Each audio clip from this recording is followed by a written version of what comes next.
Welcome back to the Strategic Veteran. I'm your host, Adam Peters, and today we're diving into a story that's all about loyalty, resilience, and the power of shared experiences, both in and out of uniform. Picture this: two lifelong friends, bonded as kids, growing up in military families, eventually donning the same uniforms to continue a legacy they call the family business. Fast forward through the decades of service, countless challenges, and one significant universal hurdle, COVID-19, and you'll find them now doing something just as impactful, building a platform for veterans to share their own journeys. Our guests today are Roger and Dan, co-hosts of the Tracer Burnout podcast. Between Dan's tenure as an Army Staff Sergeant and Roger's time as a Lieutenant Colonel, they've seen it all, from the rigor of rank structures to the deep camaraderie that defines military life. But when their careers in the Army came to a close, their shared mission didn't end, it evolved. In the midst of one of the world's most unpredictable challenges, these best friends channeled their transitions into action, creating a platform where veterans can connect, reflect, and be reminded of something deeply important, that your service matters. I can't wait to dive into their story, one that speaks to the heart of why we do what we do here at the Strategic Veteran. Roger and Dan, welcome to the show. I'm honored to have you both here. Let's have some fun because, Roger, you promised me that this would be a lot of fun. Oh man, no pressure. That was a beautiful introduction. I'm actually starting to tear up now. But that I mean, you make it sound so grandiose. I mean, but Dan, the best part is you guys' words. Yeah, he's referring to my loyalty, of course. Oh boy, here we go. We're already starting off this way. Roger has been the millstone around my neck since I was like 9. So before we jump into this, I'm really curious. So lifelong friends, right? That's amazing. That's really cool. You don't see that a lot anymore. The family business, but not really the same uniform, because one of you was a dirty, stinking officer, and the other one, he's an NCO. So how much shit did you go back and forth over your careers about that? If it's any consolation, I wasn't much of an officer. So, I mean, you made it to Lieutenant Colonel. You had to have done something, right? We really didn't ever go back and forth like that. I mean, a little bit of jostling here and there, but it also helped that we never served directly together. But when he commissioned, and then as he continued to get promoted, I consistently reminded him that I would never call him sir. I mean, of course. I wouldn't have it any other way. Right. All right, man. First question for everybody that comes on the show, just to paint the picture of how you ended up where you ended up. Where did you guys grow up, and what inspired you to join, even though I'm fairly certain everybody knows after the introduction, because you both grew up in military families, but it is what it is. Yeah. Dan, kick it off, brother. So coming from military families, we grew up all over the place. But as my father's career continued, we always seemed to come back to the Fort Bragg, Fayetteville area. Center of the universe. So it's just, I mean, where you spend your formative years is typically where you end up calling home. So Fayetteville has just always been home to me.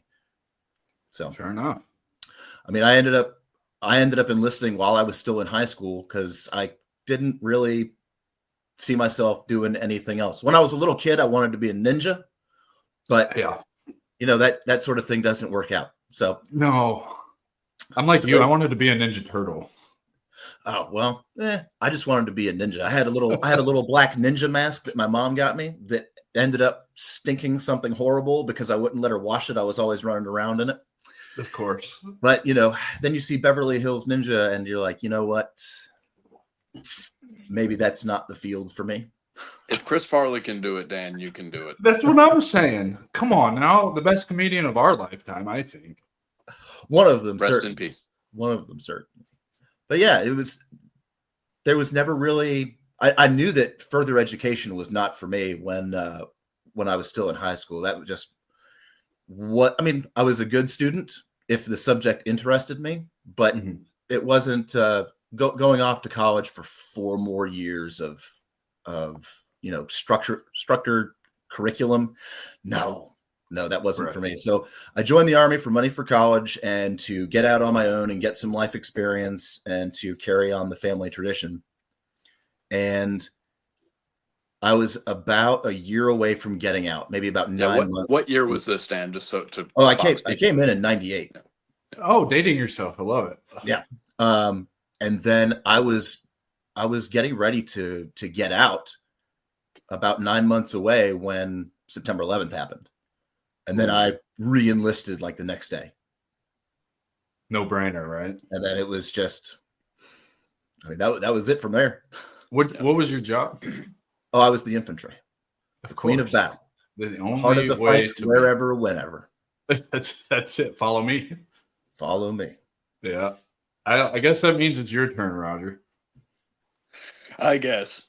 So Dan was 2 years ahead of me in school. So again, Army brat. We lived here in Fayetteville, which would have been kind of late elementary school type. We'll say middle elementary school kind of ages. Dad went to Colorado Springs for his last rodeo. He retired at Space Command of all places. He calls himself one of the Army's only space rangers, or I'm sure that's not true anymore, but and then we still had a home here in Fayetteville because when we PCS'd from here, Desert Storm kicked off. So Fort Bragg emptied out and we couldn't sell the house. And so we still had a house here. We returned to Fayetteville and linked back up with Dan. He lived just up the street from me. As far as high school, I mean, kind of similar to Dan, I was reasonably intelligent, but school was just work and a burden to me. So I kind of underperformed in high school because I was stubborn. I had no intention on going to college either, but my mother twisted my arm. I was probably just going to go off and enlist too, kind of following Dan's footsteps, frankly, because I knew I wanted to do something with my hands. I wanted to, make a difference somewhere. Again, this is all pre 9/11, right? So, mom twisted my arm and was like, sign up for college and go do a year, don't blow it off. And I said, fine. So I signed up for ROTC. I showed up and started going to PT and doing all the stuff that contracted cadets were supposed to do, but I wasn't contracted, and it caught the attention of the cadre up there, and they just gave me a scholarship. So, okay. So I signed on the dotted line, and this would have been March of '01. And fast forward a few months, 9/11 happens. And I'm standing there thinking, what in the world have I gotten myself into? But, we're on the conveyor belt now. There's no turning back. And then, fast forward another year and a half, Iraq pops off. So from the time I signed up in March of '01 to the time I commissioned in the summer of 2004, we were in 2 wars. Yeah. So I branched artillery. I wanted infantry. That was my first choice. They gave me my second choice branch, but they gave me my first choice duty assignment. I wanted to go to Bragg. So I went to artillery OBC, reported into the center of the universe, division artillery 6 months later, and they told me not to even unpack because I was on an OP in Afghanistan about 2 months later. So it's amazing. Yeah, I joined in 03. So I joined in God, when did I go? June of 03, right after I graduated. And like you, Dan, I knew college was not an option for me. I was the guy that just did enough to get his grades up so that he could play sports, because school, like you, wasn't interested, right? Like history class was great. Loved history class. Put me in math and English. Like, dude, you've lost me. I'm the guy that took advanced PE, all 4 years because like that's an easy A, you know what I mean? library science. There you go. Right.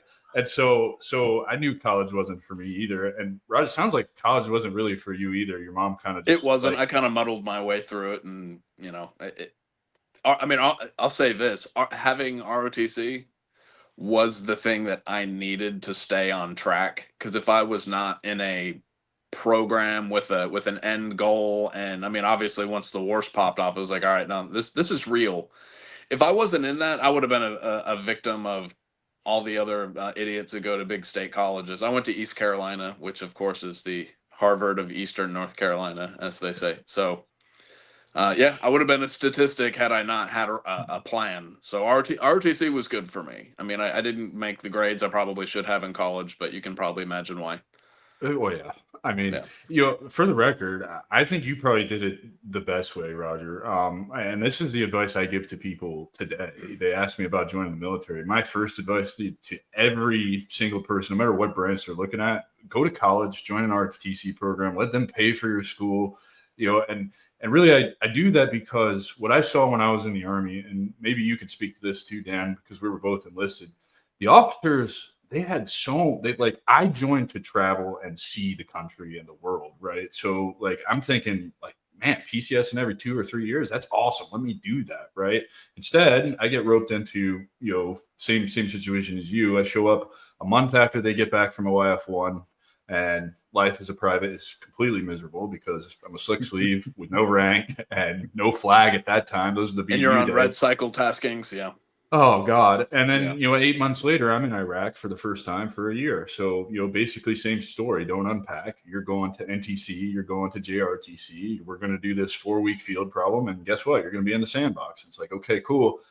But I always saw officers, it didn't matter where you were at, what you were doing. Like we had an XO, he left in the middle of a deployment to go pick up his new assignment. And I'm like, that's awesome. You get to go so many other places. And, for somebody who joined because I wanted to see the country or the world and be in different places all the time, I always think that between the money and just kind of the options you have as officers, that's the better way to go. I'll say that the way that the PCS and Manning and we'll just say career development models, in my opinion, I think the officer one is a little better because it's a little less immune, or more immune, I should say, to the whims of senior leaders. Because there's a timeline. It's all right. You got to do your KD jobs, and then you got to go do your PME, and then you got to go do some more KD jobs, and then you got another PME. So what I've seen a lot of enlisted guys and gals fall victim to is, well, Sergeant Major wants me to go do such and such, and so I'm kind of stuck here doing whatever Sergeant Major wants to. And that's a good gig if you've got a good senior enlisted advisor who's making good and wise choices. If not, I've seen a lot of people get kind of jacked up from that. Oh yeah. Does that make sense? Oh yeah. Yeah, it definitely makes sense. Yeah, no, I get it.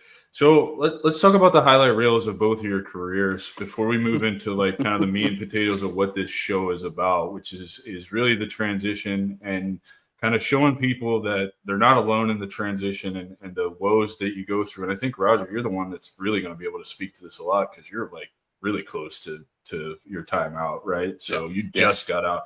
So for the audience that's listening, highlight reels of your career, deployments, anything that you think is relevant to kind of your transition and the things that you're going to experience in your transition, whether you knew it or not. Because I know hindsight's pretty powerful. And when we take time to reflect back on our careers, we could see some issues, some things that we could have done differently that would have made our time getting out a little bit better. So whoever wants to go first. Dan, please. Why does he volunteer you for everything first? Because he knows I talk too much. Do, right? That's what officers do, right? Make the NCO go first. Make the NCO do the work. Yeah, because he'll get it done. Exactly. Career highlights. I mean, my first deployment, this is pre 9/11, was to the Balkans in early '99. Most people have forgotten about all the nonsense that went on over there in the 90s, but that was an eye-opening experience for me. Certainly. Did 6 months over there, and then 3 Afghanistan deployments post 9/11, to include the first Afghanistan deployment. We went on an emergency deployment readiness exercise, and the next time you turn around, we're hopping across the pond to land in Uzbekistan for the invasion of Afghanistan in late September, early October of 2001. And then a couple of other tours in Afghanistan after that. The Army sent me, and I mean, I love to travel. The Army sent me to all the finest places. Oh, yes. From my first station at Fort Drum to Fort Irwin, which I actually re-enlisted to go to. No, you did not. I did. Why would you do that? Because my only other options at the time were Korea, which I certainly didn't want to go to, or Fort Polk, where they were standing up 3rd Brigade, 10th Mountain. And so it's go to 10th Mountain or go to go from 10th Mountain to 10th Mountain. No. So I re-enlisted to go out to Irwin, but I wasn't there for very long because after about 4 months of being there, I went to drill school. By the time I got back from drill, I was on orders to go to Benning. Every time that I went to Fort Benning, from basic training and then on throughout the rest of my career, I kept on telling myself this will be the last time that I ever have to come to this place. Just imagine Danny Glover saying, "Man, this is the last one. I'm getting too old." Yeah. Every single time. But Fort Benning has a way of, if you're an 11 series, Fort Benning has a way of sucking you back in. Oh, I know. I'll be there next month. Like, believe it or not, I get to go watch one of my mentees graduate drill school. So it nice. sucks you back in, right? Like it doesn't. I've been out a decade, and here I am. Like, I never thought I'd go back to Benning. I have no reason to go there. The Infantry Museum's cool, but like, I'm done with all of that. And March 26th, Briar, motherfucker, I'll be there. Swinging back by Victory Drive. Every time I thought I was out, they pulled me back in. That's right. Movie quotes. Here we go. But my last stint was at Fort Benning. So it really was the last time I ever had to go there. What were you doing at Benning? I was essentially the master fitness instructor for a training brigade there, 316th Training Brigade. And we were in charge of an experimental facility that went through various name changes to help soldiers rehabilitate from injuries, also helping them. We of course had the entire brigade's ABCP and PT failures, getting them right. We were in charge of setting things up for post, whether like the best medic competition and stuff like that. And then of course there was the nutrition element. We had civilians working there with us, running coaches, physical therapists, stuff like that. So it was really cool, and it was really what I needed for that last leg of my career, because by the time I got there, I had just had my third back surgery, and I mean, I was done, man. I was at at about 18 years, and I was just mentally, physically done. And I had a sergeant major who scooped me up out of in processing, and he was like, "I have the perfect job for you." And he was right. Ultimately, he was right. It sounds like a really good gig. I just wish whatever the fuck you guys were doing there would have made it to the rest of the Army, because I could have used some of that rehabilitation from being hurt. I like you. So I did 4 total deployments. I was the opposite of you. I did 3 to Iraq, 1 to Afghanistan. And I relate, because you're at 18 years you did 3 total. Well, I guess if you count the Balkans, that's 4, right? Yeah. So 4 total. I don't know how the island deployment was on your body. I'm sure it probably wasn't the greatest, but it probably wasn't anything like climbing up and down the mountains of Afghanistan or running all over the deserts of Iraq. Oh, the Balkans isn't exactly flat. Fair enough. But I did that in a matter of 12 years. So literally my whole career, every other year was deployed. There was basically enough time between deployments for me to go to whatever leadership school I had to go to get promoted, and then go straight to either JRTC or NTC if they weren't coming to us, and then be deployed again. And dude, it's amazing how much that wears on your body. Because I was med boarded for a shoulder, and I just had my first back surgery last year. And unfortunately, I don't think it took. So I think we're going to have to go the fusion route. We'll find out on Friday. But I can't imagine how you were still active duty after a back surgery, because I now understand why. I don't think back surgeries fail because the surgeon doesn't know what he's doing, or it's a complicated thing. I think they fail because the recovery, because the mindset and the willingness to push through the pain. And all I had was a micro discectomy. And the surgeon's like before he wheeled me back there, he's all telling me, he's like, "Hey man," he like taps me on the shoulder and like leans in real close. He's like, "Hey, if you want to drive in the next day or 2, I think it'll be fine. Like, go ahead." Fuck, dude, I didn't walk for 5 days. What are you talking about drive? I blew out my back in drill sergeant school, and I had to claw and scrape to finish, because obviously there's physical requirements. Right. But I did not have my first back surgery until I was a drill. I just got to Benning to be a drill, and I had my first back surgery, and I had a 4-day weekend to recover. Like, they literally put me on a 4-day pass to recover, and then I was right back. That's plenty of time. Right you back. You don't even need a back. Yeah. You clearly haven't had a back surgery, Roger. Yeah, but I've had almost everything else. So. Yeah, that was a micro discectomy, my first one, and I mean that was about 3 days of me laying there not doing anything, And then it was one day of walking around a little bit gingerly. And then Tuesday morning, I was right back on the trail running with A group. I don't know how you did that, brother. You're a better man than I am because dude, I was zonked out of my mind on medication. I believe it because, I think that's part of why my recovery was painful because I refused to take the opiates. I'll just smoke weed because I can do that now. And it's my opinion, it's way better for you. And there's a lot of other benefits from it, which I'm sure we could talk about later. But I don't know how you were running 5 days later because at day 5, I was barely able to get out of my bed and walk around my kitchen table because I knew I had to move. You know what I mean? And so anyway, thank you for filling us in on your career. Now let's go get your partner over here, who I'm sure he had a great lavish career because he's a freaking officer and you guys get special treatment. The aristocracy, yes, it was a total cakewalk. So, I remember calling Dan from when I was at Field Artillery OBC. This would have been like fall of 2004 or something like that. He was in between deployments. And I just gotten several blocks of instruction on. I ended up being a fire support officer for most of my time as an artillery guy. So I was in an infantry company, not a artillery battery. For those who don't know. So I called Dan when I got my first block of instruction on with fire support officers, and I'd pick up my phone, call my best friend who's an infantryman, like, please tell me what I need to do and not do to be a successful FSO. So. So that was kind of my my bringing into the Army. So anyway, I was artillery guy. I did 2 deployments with the 82nd, 1st Brigade, 82nd. So I was in 2504, the White Devils, Los Diablos Blancos, and then for the Iraq surge. So that was OEF 6, 05, 06, and then I was in Iraq for the surge of 07, 08.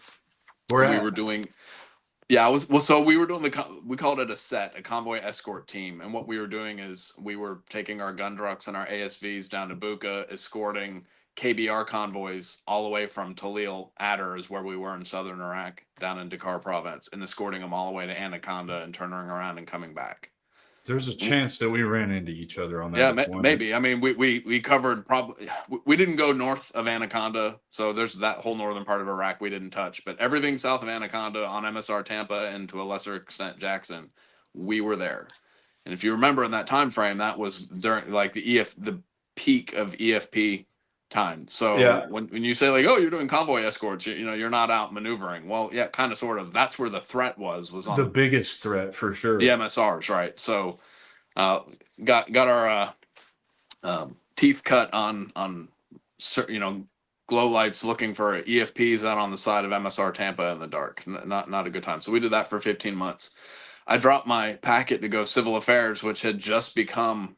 There's a whole story to this. I'll give you the super short version. But civil affairs and psychological operations to this point had been functional areas that people would kind of do on the side.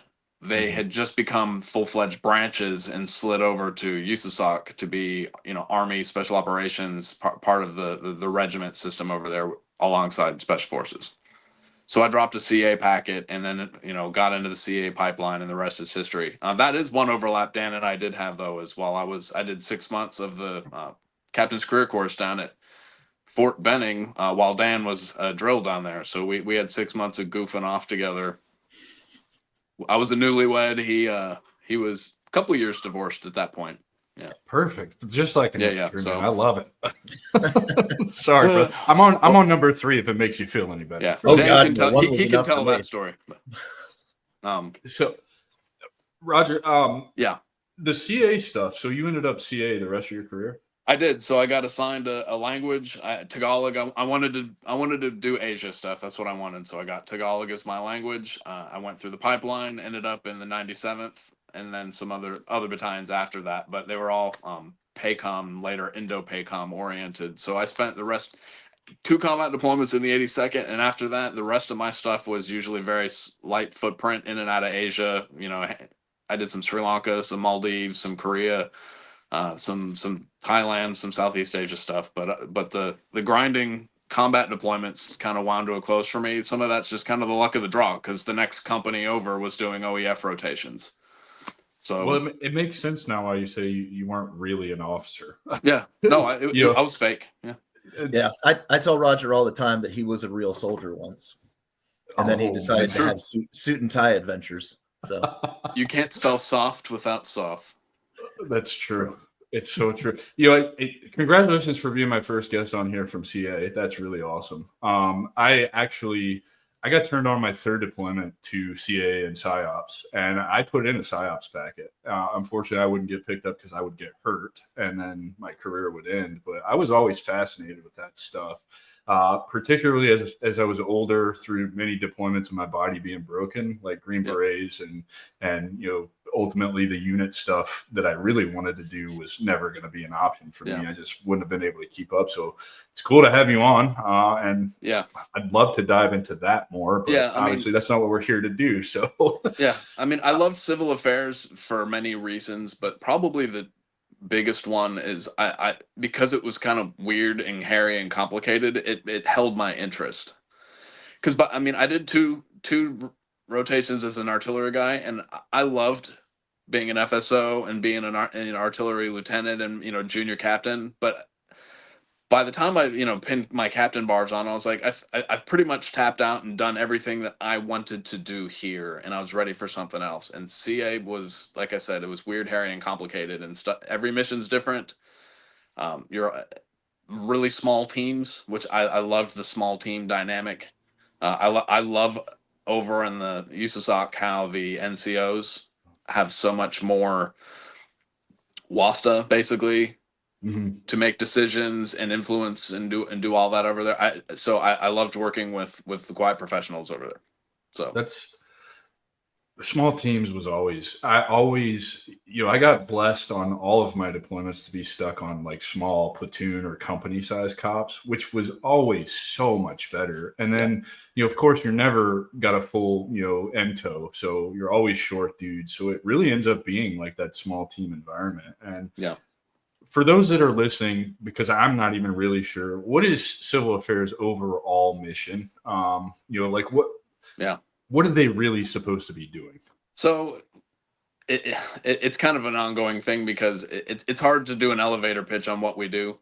So I'll do my best. This has been an ongoing drama for years because it's easy to say, infantry, we close with, destroy the enemy, we maneuver on the battlefield and, and inflict, damage. Artillery, we provide, indirect and direct fire support and supportive maneuver. That's all like really great. Civil affairs and PSYOPs, it's like, well, so I'll do my best. Civil affairs, we're the ones that are oftentimes doing my term. I like to call it doing the homework. So we're in a lot of countries pre-conflict. We used to call it phase zero. Shaping operations. Now they keep changing the doctrine, but we have small teams, oftentimes working in embassies, usually with PSYOPs teams. Sometimes there'll be a couple SF dudes, and we're the ones who are kind of on the ground getting the lay of the land. Sometimes that's literally, so we're figuring out all the key infrastructure in the area. We're figuring out how the economy works. We're figuring out who the local, regional, national governmental figures are, establishing rapport and relationships with all these people along the way. Host nation military is another big one because we're often going to be kind of that interface before everything gets crazy, and we're the ones that are we're the opposite of the S2. So the S2 is thinking threat, threat, threat, threat, threat. So where are all the bad guys? What are the bad guys up to? What's the order of battle? What makes them tick? What are the splinter cells? What are all this stuff? We're kind of looking at the other side of that and saying, well, what is the human terrain, the civilians on the battlefield?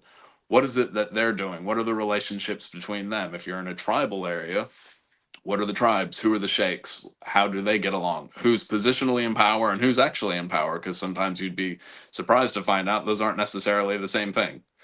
So we're doing kind of all this and mapping it out. And there's lots of different GWIS gizmos and techniques that we can use to turn something like that into a product that can be presented to a decision maker. But we're doing all that prior to things popping off. So when we have to run into Ukraine, congratulations, we've had CA teams in Eastern Ukraine for the last 4 years figuring out all this stuff so they can hand this off to decision makers, or what I was doing in South Asia. So again, it's a little complicated, again, which is why it held my interest. We still have a role to play during combat operations phase 3, phase 3 operations where we're blowing stuff up and maneuvering, we usually kind of step in the background and we're kind of helping deal with some of the damage. But then think of the other side of that now. Once the combat's over and we have to establish some kind of governance in this area where everything's been, stripped down to the studs. Again, your civil affairs folks are going to be the ones who are usually with your reserve CA folks who have a little bit more skill in, some of the governance, whereas your active duty folks like me are a little bit more generalists. So again, it doesn't fit on a bumper sticker, I'm afraid. But yeah, it sounds really, I mean, to me, it just sounds like basically pre-intel. Like you're gathering like intel that maybe the S2 shop is not going to get till they're in country, something's popped off, right? So you're doing all this legwork, almost like you're kind of getting things ready in case of, break glass in case of emergency, right? Yeah. No, that's exactly it. And just one thing of note, though, I mean, it's not intelligence, it's information. So we're in the battle space, we're talking to people, establishing relationships, and oftentimes they will present to us information that is something valuable that we can go back and hand off to the spooky people and they can figure out what to do with it. But I mean, as a general rule, we're clean, meaning we're not ghosts, we're not spooks, we're not spies, we're not out there secretly collecting on people. But if you're going to hand me information that I can share with my command, I mean, I'm going to take that. I mean, it seems like a distinction without a difference, but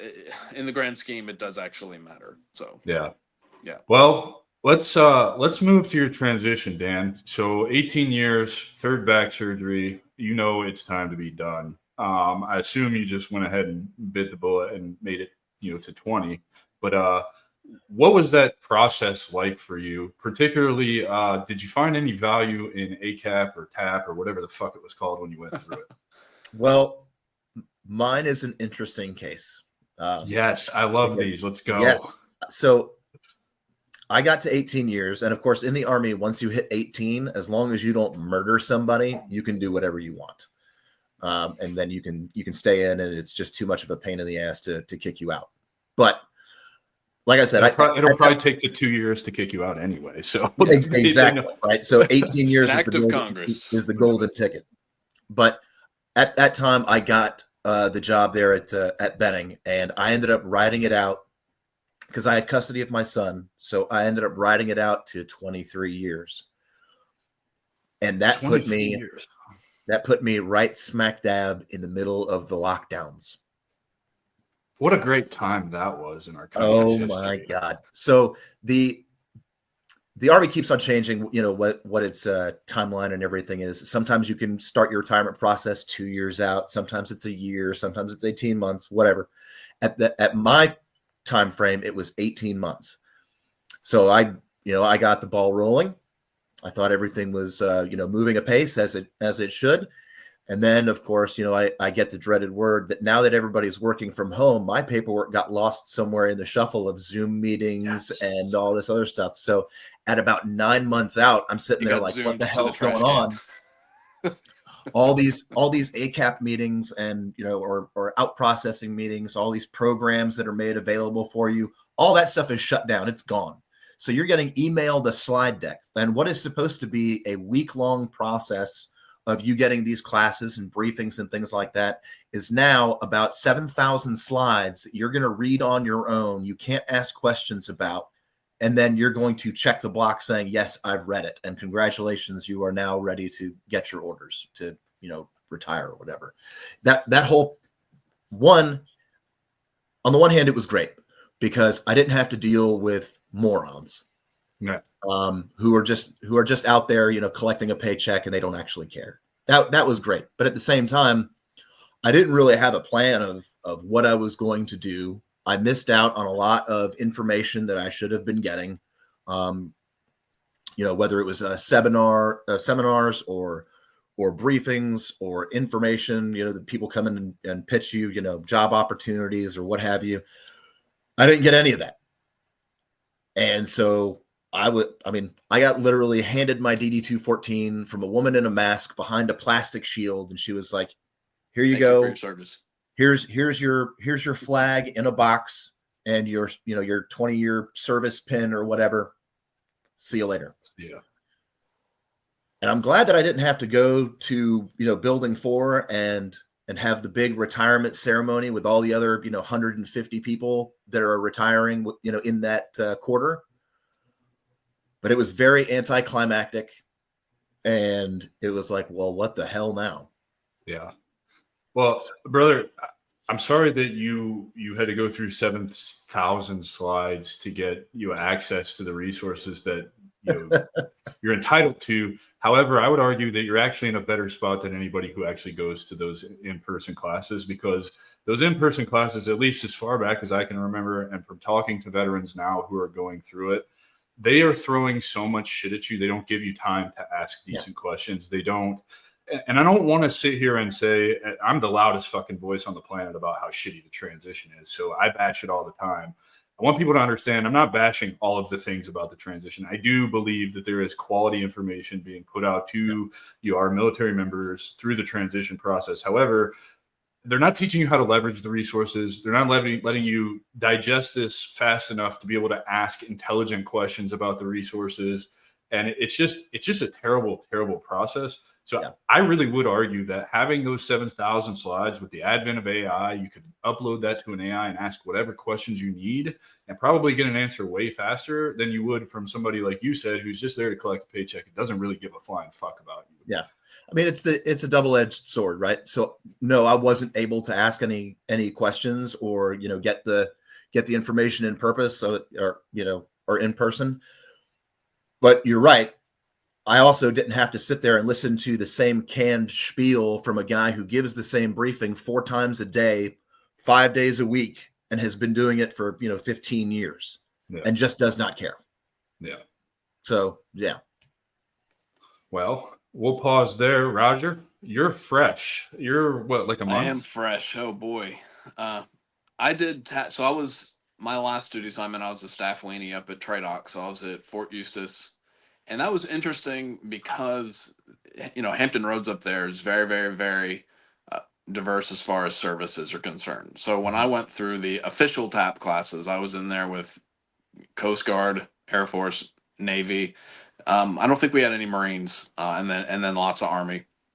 And so it's good for what it was, but I got to say, and I think they're tailoring it towards whatever the number one audience they're going to have is. So first term enlisted folks who usually technicians, right? So they're gearing it very much towards, hey, you turn wrenches on a Coast Guard boat for the last 4 years. So these are some really great technical mechanic maintenance type jobs that you can slide right into. And so if you're a senior NCO or an officer sitting in the back, you're sitting there going, well, okay, what do I do with this? So I ended up so I did the TAP, it's fine, whatever. But I also got put on to a organization called the Honor Foundation. I don't know if you're familiar with them. I am. Yeah. So for those who don't know, it's kind of like TAP. Most of them are done in person because of where I was located. I did a virtual cohort, so it was all evenings on my laptop. But they do them in person. They've got them where a lot of it's special operations oriented. So wherever you have a lot of soft folks, they'll have them there. So they have them here at Bragg, and yes, it is Bragg. They have them, just out like in it's Benning. Yeah, exactly. Hal Moore was an awesome dude, but that's another story. But so I did a virtual cohort with Honor Foundation, which was really helpful for me because it's geared a little bit more towards your senior folks, enlisted and officer alike. It's fine. It really kind of helps you nug down to what your why is. So there's some Simon Sinek courseware that they kind of incorporate into it, which was pretty helpful for me. And then it's really just really great networking, really great speakers, good stuff. So I highly recommend that to anybody. It's also germane to how Tracer Burnout came about because I was doing a virtual cohort with Honor Foundation while simultaneously being up in Boston for the home base program. I was up there doing basically a TBI clinic because I called Walter Reed and said, hey, I'm trying to get all my medical stuff together. I need to come see you at the TBI clinic. And Walter Reed was like, if you really want a better thing than what we got going here, go up to Boston for home base. So again, that's another, I like to blow the horn of those things for guys if they want to get involved with that stuff. There's some really great nonprofits. Yeah, I've heard a lot of great things about the Honor Foundation, so I'm glad you got to take Yeah. advantage of that. And we're going to get to you in a second because you made a comment on a LinkedIn post the other day about Yeah. something that I had put up there about what you're struggling with when you're going through. And Dan, when did you retired in 2019 or 20? Right in the middle of COVID, so 21. Okay, Yep. so right in the middle of the lockdowns. So what was your biggest challenge through the transition? I know you said you didn't have a plan, and so it's really interesting. I started this podcast kind of just after my ayahuasca adventure. I knew that I didn't want to go back to corporate America. I wanted to do something for myself. I just always kind of like you, Roger, like something that always changing, constantly fast paced, always solving some bigger problem than myself or having to just learn all the time. And so like, I just had this random idea. I read a military.com article that said after World War II, 78% of small businesses in America were owned by veterans. After Vietnam, that fell to 30-something%. And what really blew my mind is for guys like us, post 9/11 guys, 3.8%.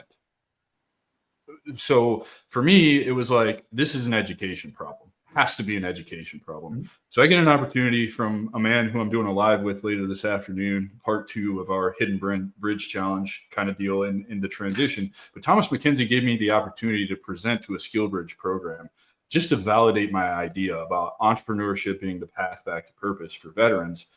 And I had about 400 people come to my breakout room and listen to me really fuck around, not knowing what I'm talking about, just trying to validate this idea, getting out of my own way, stepping outside of my comfort zone and being like, I've got a fucking idea. I'm going to shoot my shot and see where this goes. The overwhelming messages that I got out of that was, one, thank you for your candor and just giving it to us straight. 2, thank you for not coming in here and just trying to recruit us into a job that we're probably never going to get. And 3, thank you for opening a door I didn't know existed. And I heard that from probably 50 people. So validation right there in that it's an education problem. We are not told as Americans, let alone as veterans, that we can own our own business, we can build our own things. And then through having conversations with people, it's evolved into really being an advocate for the transition because that's where all of our problems come from. Yeah. And so I'm really curious, besides, I've identified like 15 total things over 100 episodes of this that I've recorded. Mind you, half of those have only been put out. So you guys will all hear the rest of this, over time. But the top 3 by far: loss of identity, loss of purpose, no community, or lack of networking. You already touched on that, Roger. But Dan, from your perspective, in those 3 areas, did you struggle with all of them? No, I wouldn't say that I necessarily struggled with all of them. I mean, I've always been okay by myself. So the loss of community, and especially here in a military town, it's hard to really lose that community because it's in your face all the time, right? It is, but then whether also you want it or not. That's true. But then also having veterans in the family, because my brother is still currently serving, and then my father's retired. I've still got immediate veteran resources available to me if I need to talk about some vet stuff. But I would say the loss of purpose, that was there a bit, because when I got out, I didn't want to do anything. For the first time in my life, I didn't have to be at a given place at a given time in the right uniform, right? And so I just wanted to decompress. I wanted to just get everything out of my system, turn off all the alarms. Don't worry about checking your email. You don't have to worry about those midnight phone calls saying that, specialist so-and-so got arrested or, whatever. Yeah. So the decompression was very, very key for me in rediscovering myself and like who I am and things that I'm interested in and whatnot. That was very important for me. But yeah, I want to stop you right there, because that is the single most important thing that I think veterans need to do on their way out is, and I see this all the time. I just did another Skill Bridge presentation a couple of weeks ago where I asked the question, who is, Dan Baker without the uniform? And the answers you get are like, well, I'm a father, I'm a husband. And it's like, no. Like, that's surface level bullshit. Like, you are afraid to sit with yourself and discover all of those things that you just talked about. What am I interested in? What are my values? What are my beliefs? What are my passions? When you figure those things out, that's when things get wild. They get way better because now you're informed and you have a direction to go. So I'm glad that you touched on those things, because those are probably, in my opinion, the most important things that we as veterans are not doing. And it makes sense if you think about it. We all kind of have a similar story. I joined at 17 years old. From 17 to 30, I'm a military guy. Be the best infantryman for the Army in support of global war on terror that you can be, no other focus. So I never learned how to be an adult by and large, because like you said, the structure is gone the second you get out. I have not turned a ringer on my phone in a decade, because I'm done with that, man. I'm the same calls you're talking about. Specialist so-and-so is in fucking jail. It's 3 a.m. Are you going to come pick him up? And I was the guy. If you were in my platoon, your ass is sitting there until the morning. I'm not coming to get you. Like, it's just not going to happen. Plus they wouldn't let me sign for him anyway, because I wasn't an E7, which I think was the most ridiculous fucking rule in the world, but whatever. So I really did, man. I decompressed and lost all that structure. PT goes away. I'm down the 100 pounds now, but at my heaviest, I was 311 pounds, just a fat ass, miserable. Right. And if you got back problems, well, that's just going to exacerbate them, make them even worse. So I'm glad that you touched on those things, and I didn't mean to interrupt you, man. No. That's fine. So yeah, just that year, 18 months was really important, important. Just like, I mean, I don't mean to sound this in like a corny, cheesy kind of way, but rediscovering who you are now that you're not a soldier anymore. It's a necessity, man. It's not corny at all. And I think that's the narrative that we need to change. Like, you need to do this. You need to look at the person in the mirror and spend some time with them to figure out, who in the fuck are you? And the reason I can say that with confidence, it took me 8.5 years after I got out to get out of my own way and figure out who I am, what is in alignment with my beliefs, values, and passions, and then to pursue something on the other side of that. Yeah. Well, Roger, your turn. So I started my terminal leave last July. And it's funny because a lot of the people I asked who had already separated, either retired or separated, before I got to the decision point to get out, I would always ask, how do you know when it's time? Mm-hmm. When it's time?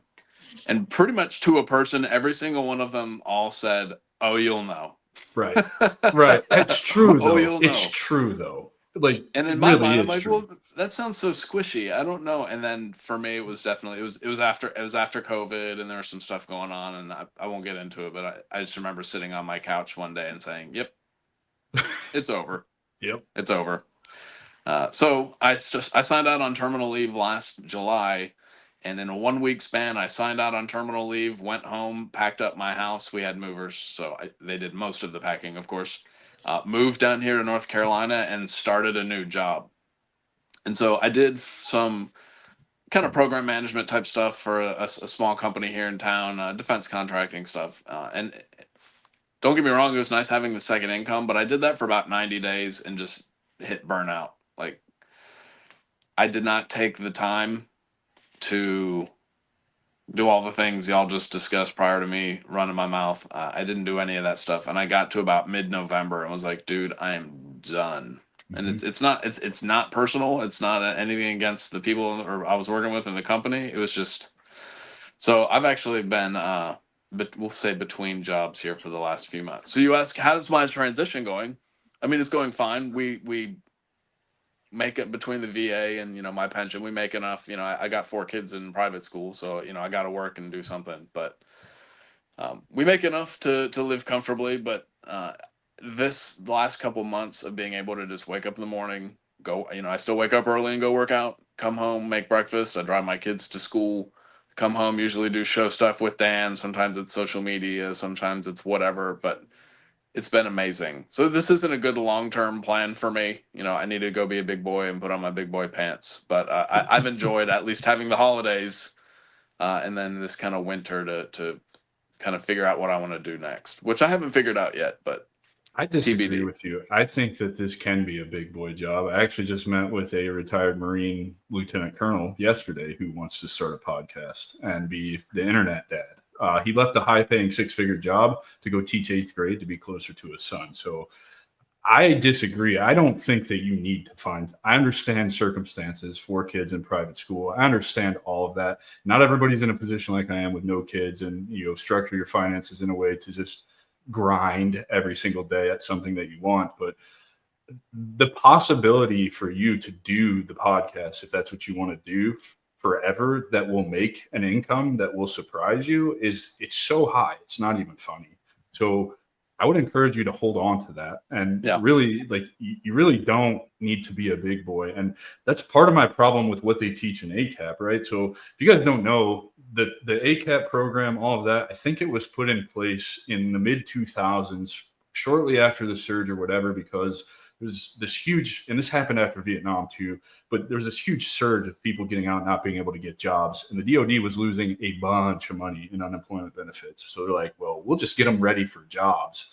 That's the biggest lie that's being told to veterans as we're getting out. It's like, you use your GI Bill if you're enlisted, or, I don't know what they tell you officers, because I wasn't an officer, but that's the big sticking point for us enlisted guys is use your GI Bill, you earned it, go get a degree, and good luck in corporate America. Just find that first job that makes six figures, and congratulations, you're successful.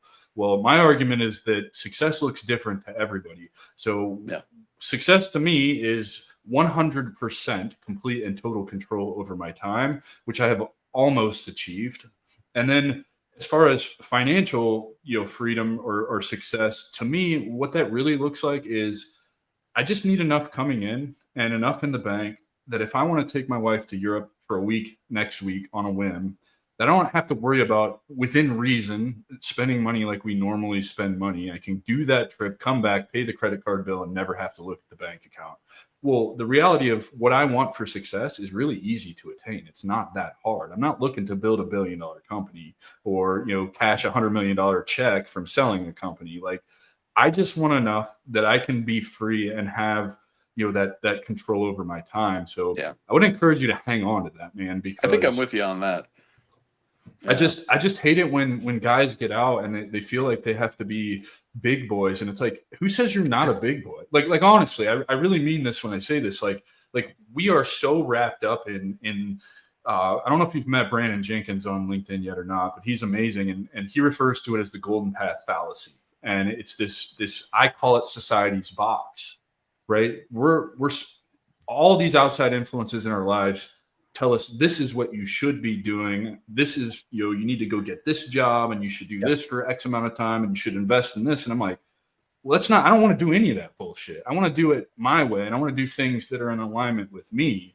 And so I encourage everybody to not be forced into society's box. Make your own fucking box and go play in it, because it's way cooler. Yeah. And I'm here to tell you, I'm operating at a $500 a month loss right now. I made $764 last year in all of my business ventures. I have no income from the business this year. Everything is an expense at this point, and I am happier now doing what I'm doing than I ever have been in my entire life.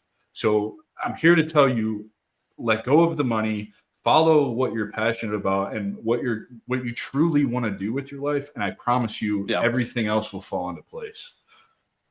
I really believe that, fellas. I think that's totally true. I mean, I also do not agree with the, everybody needs to go work in corporate America to be happy. Yeah. I mean, watch Fight Club and see how that all works out, right? Well, you're living proof, Roger, because you took that first job as a program manager, which doesn't surprise me as a lieutenant colonel coming out of the Army with civil affairs experience. Probably really easy for you to land that job. And you didn't even make it 90 days before you're burnt the fuck out. And this is the problem, because they're selling this lie, go get this six-figure job when you get out and be happy. Well, that doesn't work for people. I've talked to sergeant majors, 30-year sergeant majors who are making $250,000 a year in their corporate job. And they're going to their wife and saying, you've got to stop spending money because I have to get out of this job. It's killing me. I literally want to kill myself because of this job. That's a problem, right? That's a big fucking problem. And it's all starts with the transition out of the military, because they're forcing this onto you. I bet you could go through those 7,000 slides that you got from ACAP, and you can probably remember also going through ACAP, Roger. And how many times do you think the word job or career comes up? There's nothing about entrepreneurship, nothing about a dozen freelance times work. on every slide. Yeah, and that's my point, Yeah. right? Like everything is so career focused, and it's like, well, what if I want to be an entrepreneur? Or Yeah. how about this? The internet is a great place to make money as a freelancer because we all have a certain set of skills that we're extremely good at. We just don't recognize it because we don't employ them. And Yeah. again, I'm on my soapbox, man. I'm really passionate about this stuff because I really do believe if we make the transition better, we will stop killing ourselves in droves. I'll say that there were two blocks of instruction during TAP or whatever they call it for me. One of them was part of the instruction, which was that there was a class on franchises, which I actually thought was pretty good because that's still small business ownership to a degree, right? I mean, it's franchise. But You're that was buying a really job. interesting, and well, it's still a job, but you have some autonomy and some level of control, right? Yes. And then the other one, which is not built into the curriculum, but you can volunteer and opt into it, which again brings it back to our show. When Dan and I figured out we wanted to do this show, he came up to Fort Eustis where I was, and he and I did a 3-day seminar of the Boots to Business Through program, IBMF. which was really damn good. Good for you guys. I'm Yes. actually in the EBV program right now. I started yesterday, and then I get to go through the Rosie Network Service to CEO immediately following that for 12 programs. So these are great programs. I'm glad you guys did those. Yeah, it was great. Yeah.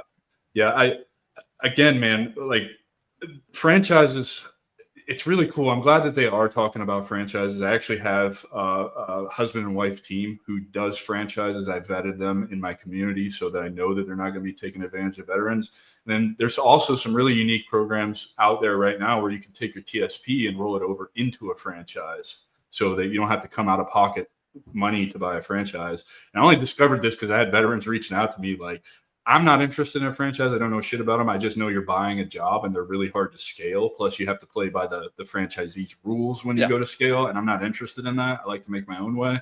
But I have an overwhelming number of veterans. So I had to go find resources for that. And so it's really cool to hear that they are talking about that in the TAB class. But anyway, as we're coming to a close here, I want you to let's talk about your podcast and why you started it, what the theme is. I assume it has something to do with burnout because it's in the fucking name, right? But it doesn't take a genius to figure that out.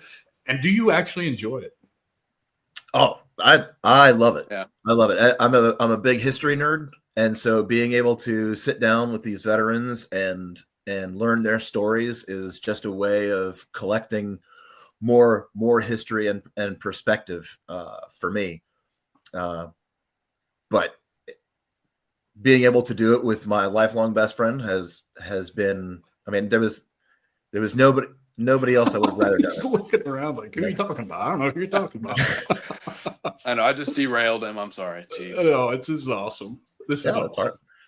No, so I mean, I had this idea percolating for years before I retired. But late one night, while Roger was doing the home base stuff, he sent me a text and asked me if I wanted to, join a 501c or start a 501c3 with him to help veterans. And so we ended up having a series of long conversations, and I pitched him my podcast idea and narrowed the focus, and it's just veterans talking to veterans, sharing their experiences. Why did they join? Why did they choose the service that they chose? Do they have a family history of it? Which some of them have very, very, very lengthy histories of service. Yeah, it's awesome. It's so awesome. And then we go through their career, whether it was 3 years or 34 years, I think is the longest service of anybody that we've talked to. And just, things that they learned, experiences that they had. Sometimes the experiences are gritty and rough. But every single one has said that they would do it all again. 100%. Sometimes there are some caveats, but some qualifications, but yes, yeah. But I mean, the service changes you, and it doesn't matter whether it's the Army or the Coast Guard or the Marines, even the mythical Space Force, which I don't think exists. It does. I promise. But I live right down the road from their base. yeah, allegedly. But hey, they renamed it on the signs and everything. Patrick Space Force Base. Are you a Patrick? Yeah. Okay. Life in service changes you. It changes the way that you look at things. The experiences you have are things that will impact your decision making and the way you view things for the rest of your life. And it's important to get these stories out there. I love that, man. Do you find it cathartic? Oh God, yes. That's such a perfect word, because that's the word Dan and I use to describe it to others. So it's just funny that you used it. Well, because it's I talk about this. I've talked about this on numerous episodes, but I'll say it again.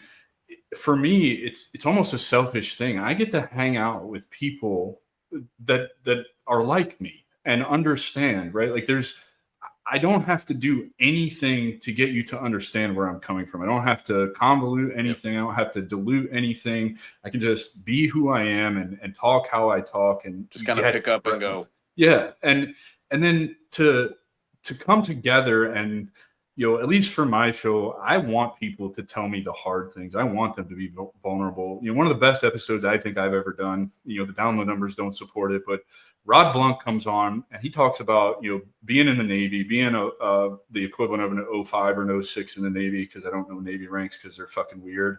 But he survives stage 4 throat cancer while on active duty. And he talks about like the thoughts going through his head, and it's more about his kids than it ever was about himself. And like, that's the kind of shit that we deal with in transition and through this process of getting out. And it really is cathartic, man, to get to see somebody open up and be vulnerable and then see how they heal on the other side of coming on my show, because it like just giving them the platform to do this thing. So it really is cathartic. And when I was really focused on the entrepreneurship piece, it's like, man, this is a masterclass in business for me. So I get to constantly be learning new things, putting tools in my tool belt that I'll use later or implement now. So I really think that the last part of my kind of rant about podcasts is like, for us as veterans, I really think that this is the way we heal is through conversation. I genuinely believe that. I genuinely believe that people like us three doing this and all the other great veteran podcasters out there, I think by telling our stories, letting them live on the internet, whether they get downloads or not, as evergreen content to let others know that you're not alone in what you're feeling and going through in your transition. And that's the thing, right? Because veterans have a way of talking to each other and communicating with each other that most people don't understand. Right. And it doesn't matter whether you're a Vietnam vet and you were in the Navy, or if you're a Marine that is currently serving now. Yeah. You get those two guys in a room, and it doesn't matter what else they have that is, not in common. They both served, and they'll be able to communicate and talk to each other, and they'll get along just fine. Yeah. And veterans will talk to each other in ways that they won't talk to their spouse or their children or their coworkers, because those, for whatever reason, they don't want to burden them with, things that are, have happened. How could they understand? Or that's the big one, right? They wouldn't get it, but sit down with other veterans and you'll open right up. And that, and floodgates open. Yeah. And I mean, that's what the show is. And I mean, the civilian populace has a very misguided view of what life in service is, because they see the same people all the time telling the same stories. So you've got the ultra badass guy who's amazing at everything, or you've got the guy that is so broken by PTSD that he's robbing a bank because the VA screwed him over or whatever, right? Yeah. Well, those people exist, obviously, but that's the 0.001% of the military or the veteran community. So what about everybody else? They went back to work. They became school teachers. They became, coaches. They became lawyers. They became, truck drivers. They became podcasters. So we're out there collecting those stories to share and to let them talk about their experiences and how those experiences impacted them, but then also preserving those stories for future generations of, maybe complete strangers or maybe future family members who all they know is that, great grandpa Liddell, his picture's on the wall and he served in Vietnam. Well, now you have an hour and a half of him talking about his career, his time in service, and you can put a face to it and a voice to it, and actually hear them speaking about their experiences. Yeah. So yeah, I love what we're doing. Yeah, I love what you just said about preserving the story for future generations, because I've got a new idea. Like, I have time for more fucking shit, but this came about when I was at Military Creator Con a few weeks ago. I met a Vietnam veteran, and we all know, like, that generation's almost gone. Like, like World War II is already gone, right? I don't think there's any left, or very, very, very few. Very few. Not very much Korea few. either. Yeah. Well, and again, Korea is another one. This is an even better example, but the Vietnam guys. So anyway, my idea is to drive around to these nursing homes with all these, lonely Vietnam vets, and just see if they're interested in telling their story for podcasts. Just no questions, no nothing. Like, just tell your story. Like, what do you want the world to know about Vietnam that you've been sitting on for the last 50 years because you were spit on and called baby killers and weren't recognized for your service to this nation? Yeah. And I think Korea is an even better example of that, right? Like, more. Yeah. Completely. So, I love that you're doing that to preserve the stories, because somebody needs to be doing it, because there's so many stories from GWAT out there. Everybody's written a book about their combat experience, but you go look and, unless it's really special operations or some like really big ops from the Vietnam area, there's not a lot out there about that. There's not stories like you and I can sit down and tell each other right now. And so I think that needs to happen. And I love that you guys are doing it. Yeah. And I mean, it's great to hear, because we've spoken to several Vietnam veterans and gotten their episodes out. It's the most striking thing is that, yes, they came home and, and got spit on, or, were treated poorly, let's say.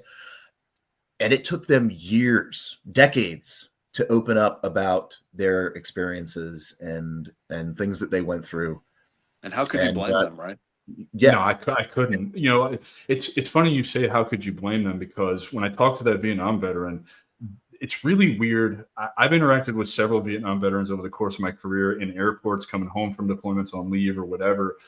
And I remember having lunch with a Vietnam veteran in the Atlanta airport, waiting on my flight on R&R. He bought me lunch, and first words out of his mouth, he's like, "I'm glad you're fighting this war. I'll take my war any day." And I don't look at it that way. It's like, I don't want the Vietnam War. Fuck that. And they look at us the same way. They're like, fuck that. I don't want any piece of that shit. And I've been told numerous times, like, we think your war was harder than our war was. And I'm like, that doesn't make any fucking sense to me, man. Yeah. One of our early guests, he was a Navy corpsman in Vietnam, and he lives down the street from me. And Roger and I get together with him, once every, couple of months or so, and we have breakfast together. And he tells us that all the time. He's like, I'm glad that you guys were the ones fighting it, and not me. Do you guys find that strange with your experience in the global war on terror? I mean, like genuinely, because I really do. Like, if I look back over the course of 4 deployments and 12 months, 16 months, 12 months, 10 months, whatever it was, total 50 months, like, there was a lot of times where we weren't doing fuck all, right? Like, we weren't doing anything. I think there are a lot of similarities between the war in Afghanistan in particular and Vietnam. Yeah. Okay. And I mean, the average soldier, this is Army specific, I believe, but the average soldier in Vietnam saw about, I think it's something like 6 minutes of a firefight for a year-long tour. Okay, so the numbers are a little skewed. The number, Hollywood and everything. Again, this goes to the media portrayal, right? So it's all movies like Platoon, right? Hamburger Hill, and things like that. We Were Soldiers, and obviously things like that did happen. But then you also had that unit that was just manning the line, right? Yeah, Yeah. No, I didn't think about it like that, because, boy, I spent more than 6 minutes in a firefight. That's for sure. I think there's I might have had a couple 6-day firefights. I'm not even joking about that. Yeah, it's insane. Well, fellas, man, I'm so grateful that you reached out to me, Roger, to do this. Thank you. As promised, what a great time. Please tell everybody how they can find Tracer Burnout. Get in touch with you guys. I think you guys bring an incredible amount of value to the veteran community, and I'm grateful to know both of you. And I want people to be able to reach out to you and get advice, particularly you, Roger, because you're so fresh into the transition. I think it's really important for these young men and women getting out, or older men and women, whatever, to have a mentor, somebody who, again, I'm so far removed from it, right? I'm 10 years out. I'm out of touch. The only information I have is from talking to guys like you, right? Like, I found out that the Marine Corps is hamstringing Marines going into skill bridge programs, letting them only do it for 45 days, including terminal leave. It's supposed to be a 6-month program. It's a leadership failure, right? So I can speak to things like that. I like to consider myself a leader. I think I'm doing a pretty good job of leading soldiers in the right direction now, or military members anyway. But genuinely, like, I'm out of touch with what the transition is. I only have secondhand knowledge talking to folks like you who are going through it or recently been through it. And so far, I'm still dead on. It hasn't changed at all. And so I really do want people to be able to get in touch with you and receive that mentorship. And you seem like the two people that are really just going to answer the DMs and the emails, free of charge, and just give healthy advice. So please. That would be Roger. Roger is the social media part of this team. So 99.99% of the time, you're going to be talking to him. Oh boy! But on Facebook, Twitter, Instagram, it's all Tracer Burnout. You can view the episodes on YouTube and Rumble. It's Tracer Burnout, and then of course on Spotify, Apple, podcasts, iHeart, Audible.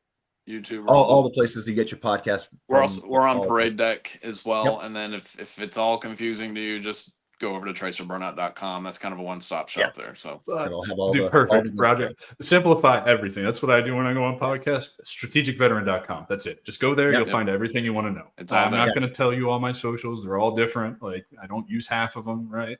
Yep. Fellas, I really appreciate you being here. Like I've said a million times, this was a blast. I think we should do this again, because why not, right? Yeah, like, of course. Absolutely. I feel like we could come together and really, talk about, ways to help veterans more in the transition and on the other side of it. And so I would love to extend the invite whenever you have time. I know, Roger, you've got some family stuff going on, and I'd love to, even maybe be a guest on your podcast. It's probably time to come. Of course. Yeah.